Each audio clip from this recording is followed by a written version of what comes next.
Hello, guys. Welcome, everybody, to Purple Haze Podcast. I am your lovely host, Isaac, here. The Jaron Hall-led Minnesota Vikings are going to take on the Atlanta Falcons. This is going to be Jaron Hall's starting debut as a quarterback for the Minnesota Vikings. Absolutely exciting stuff to see. So let's get to the preview.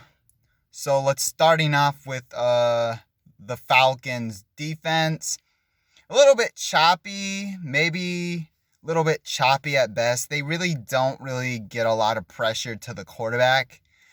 If I remember correctly, they are bottom 5 in pressures against the quarterback. So I feel like but maybe except for maybe a couple of good players that I can recall of, Grady, Jarrett, and Calais Campbell, both pretty good, but they haven't been but especially the Falcons defense hasn't been as effective, really.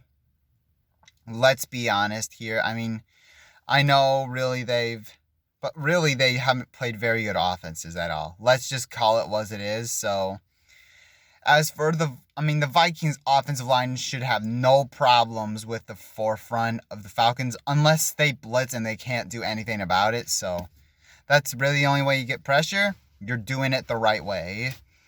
So for the offense, Jaron Hall, to start off, he has to be, I know that there is something there with Jaron Hall because his skills, his raw skill set is absolutely outstanding. He can extend plays with his legs. He can move around in the pocket.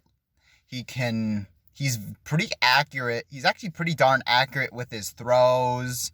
So I'd say he's actually a very good quarterback of his own skill set.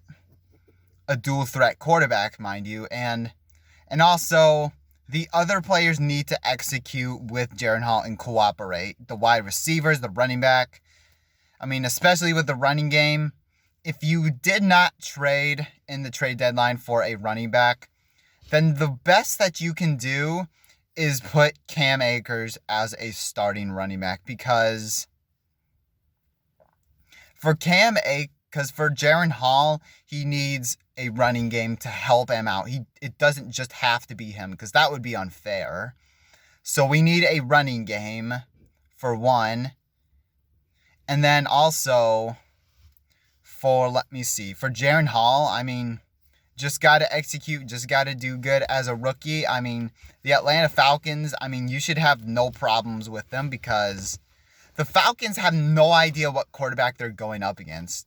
Which that is the thing. They have no idea who they're going up against. Because they only saw 4 snaps. Maybe in the preseason, maybe during 4 games. But they're not really going to have a lot, really, to go with to go against Jaron Hall.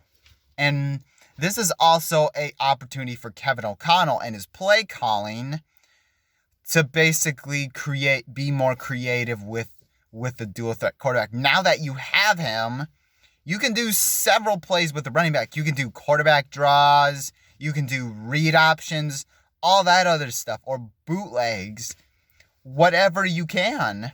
That's what I would suggest because they're absolutely going to work with a dual threat quarterback, man, like Jaron Hall. So I think the Vikings need to move the ball very effectively against the Falcons because, their defense is not good. So Kevin O'Connell, this is totally up to him to get the play calling as good as he can get it.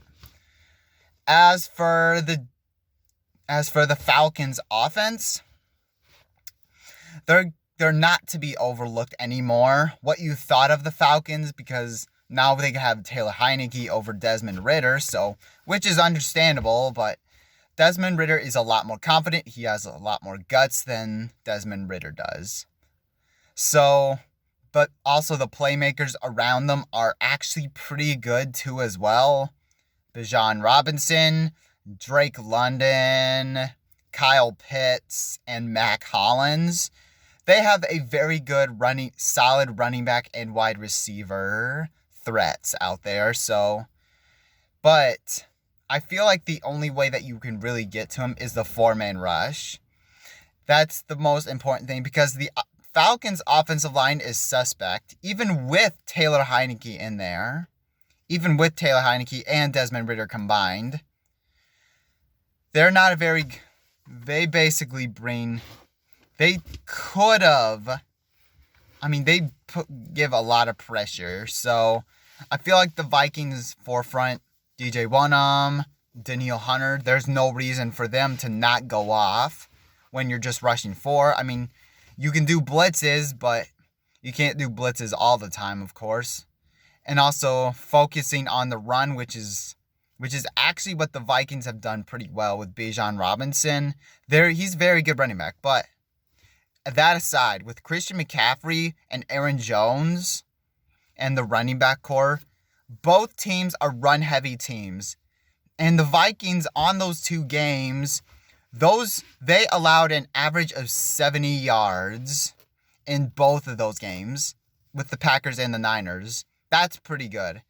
So I feel like the Vikings run game defense should be in shape here, right here. So absolutely, definitely a big day on Sunday. I am excited. Just absolutely need to see those clean up mistakes. Stop the soft coverage also needs to stop. Even when the Vikings are up, just stop, okay? So as of right now, I mean, I'm actually so excited to see this kid ball out on Sunday against the Falcons. Who knows? Who knows what this kid will? Because I know that for a fact that there is something there with Jaren Hall. And I think he's going to fill in very, very well for Kirk Cousins, I think. As opposed to Sean Mannion and Nick Mullins. I don't need to see any more of those two. I mean, the Vikings had no choice because he was on IR, but they got Josh Dobbs as a insurance policy, I guess, per se. But I've seen flashes of Jaren Hall in the Cardinals game in the preseason and throughout the Packers game. There is something there. I am excited to see him fully start with the ones. So my final score prediction, I think the Vikings do get the win with Jaren Hall. I say they win, I'm going to say 28-17 is my final score. That's what I'm going to say. So thank you guys so much for watching. If you guys haven't, hit that subscribe button and hit that like button. If you haven't already, please. Thank you guys so much for watching. Skol.